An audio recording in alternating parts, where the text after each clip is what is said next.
Ahoj, vítam ťa pri ďalšom videu na mojom kanáli a tentokrát si vyberám video o order blokoch, pretože bol dopyt v komentároch presne o tento typ tohto videa.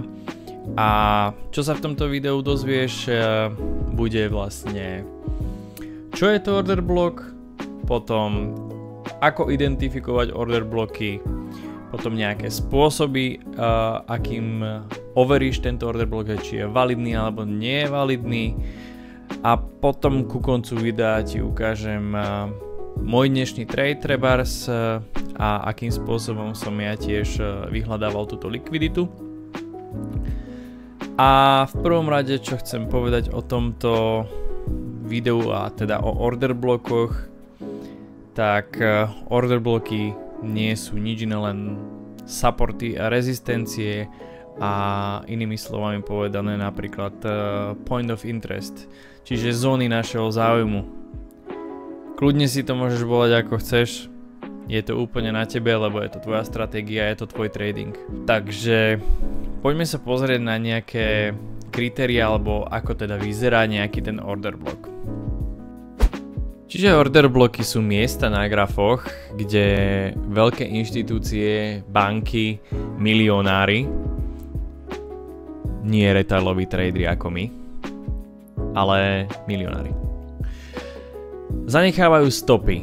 Tieto stopy sú viditeľné iba na inefficiency grafoch, ktoré ti ukážem tuto práve na tomto obrázku, kde vidíš efficiency trh, ktorý krásne trenduje a vždycky sa chodí odraziť na predošlé higher high and higher low a vytvára jednoducho krásnu postupnosť, ako vidíš na tomto grafe momentálne.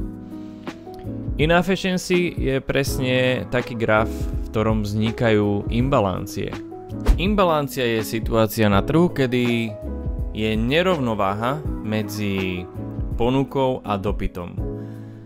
Táto nerovnováha väčšinou vedie k prudkému pohybu ceny, buď nahor alebo nadol. A je to už len preto, pretože na trhu prevládajú buď kupujúci alebo predávajúci, nič viac. Ale tieto imbalancie vieme využiť na identifikáciu týchto order blokov, ktoré my vieme zasa využiť na to, aby sme lepšie načasovali naše trady.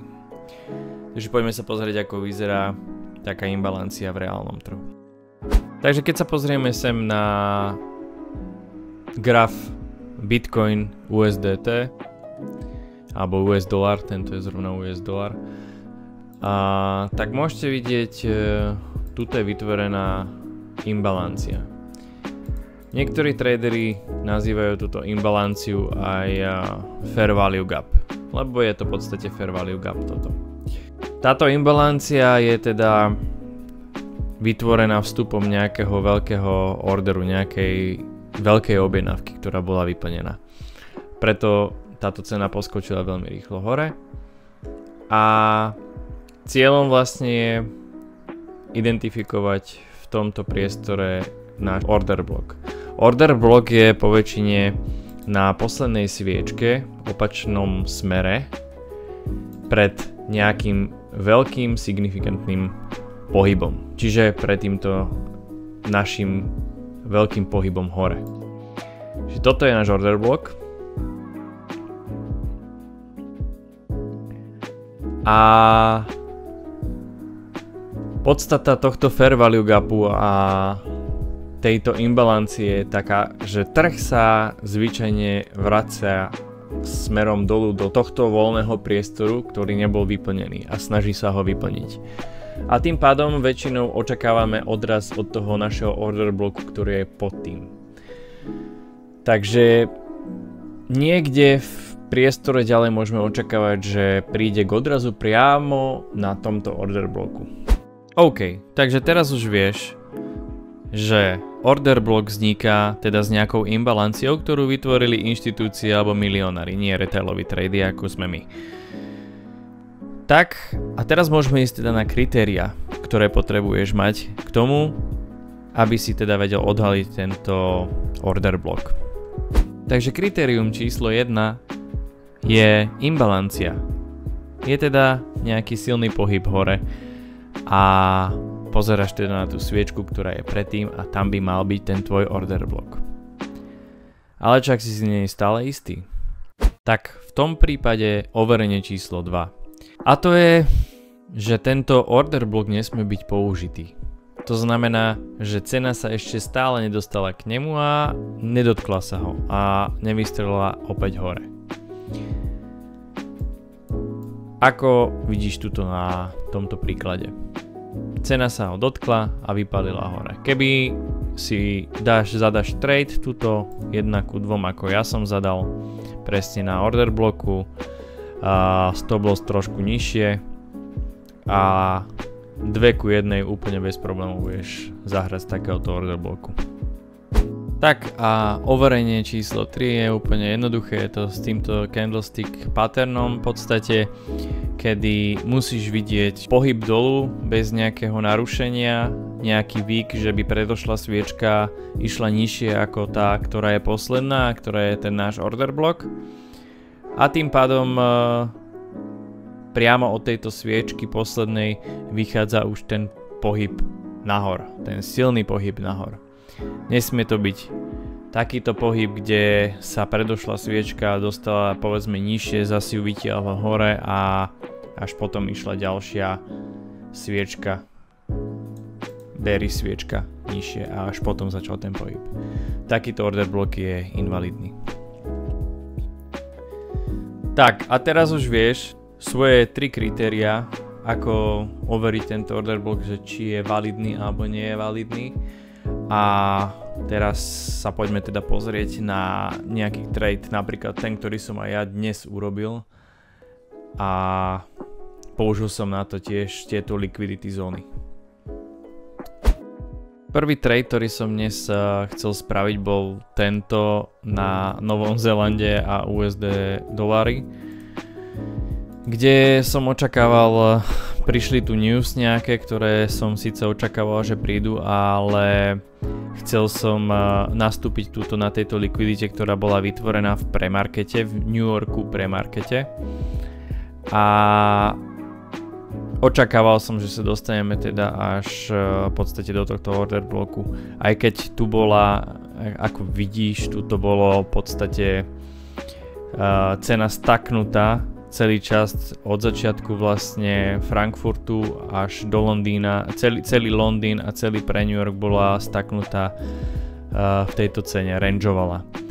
Tým pádom ja vždycky čakám na otvorenie New Yorku, aj keď prišli tieto news,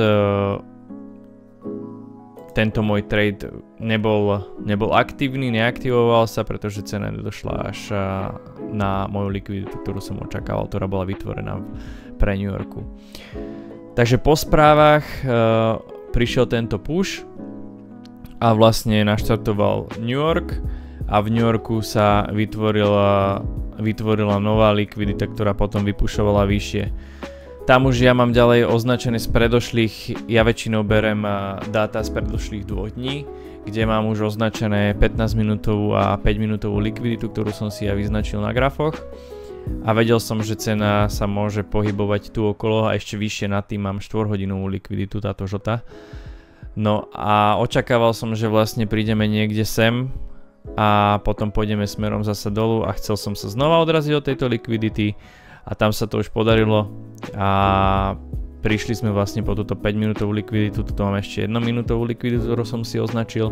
Zvyčajne dávam až pod túto minútovú likviditu svoj stop loss a väčšinou nastavujem trade na 1:2 moje risk reward ratio a tým pádom tento trade vlastne takýmto spôsobom vyšiel dnes. Tak aby som nezabudol, tak nie vždycky sa ti musí podariť presne chytiť tvoj order block. Odrazy sú rôzne na trhoch. Niekedy prídeš priamo, niekedy prídeš pod neho kúsok, niekedy prídeš fakt, že tesne pred neho nestane sa nič, jak mne sa stalo dnes napríklad. Ale nič si z toho nerob, tým, že si vytvoríš kritériá a budeš mechanicky overovať tieto order bloky, budeš zvyšovať svoju šancu na to, aby si mal ten svoj trade správny a aby si teda odchytil správnu túto zónu. A čím viac budeš pozorovať charty a teda grafy, tak tým viac ich budeš vidieť ľahšie a ľahšie každý krát, keď prídeš znova na ten graf. Tak, ešte tu mám jednu situáciu, ktorú som chcel podotknúť a vysvetliť, ja som si ju už dopredu nakreslil. Je napríklad táto situácia. Keď máš dve imbalancie, ja ich sem zakreslím, máš dve imbalancie, tak v tomto prípade očakávaš, že ti teda príde sem do toho tvojho prvého order bloku a bude sa ti vrácať smerom dole.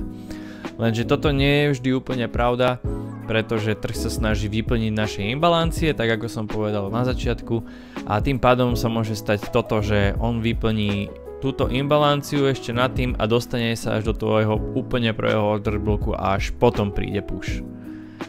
Čiže toto je jedna situácia, ktorá môže nastať na trhu a môže sa ti stať aj napríklad s trojnásobnou imbalanciou alebo podobnými vecami.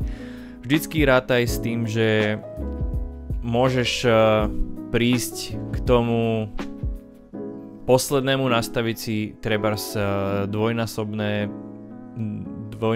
ordre, že jeden order dáš na prvý order blok a druhý order dáš na druhý order blok, ale samozrejme, že si dáš povedzme polovicu z toho, čo normálne dávaš, z toho 1% a tvoj stop loss by mal byť teda vyššie toho prvého order bloku.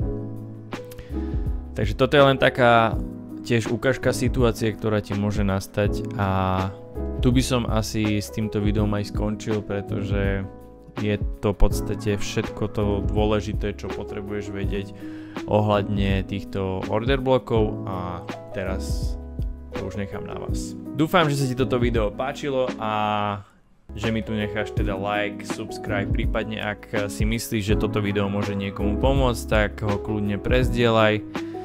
Mne s tým iba pomôžeš, ja budem tvoriť content ďalej a vidíme sa pri ďalšom videu. Čaute.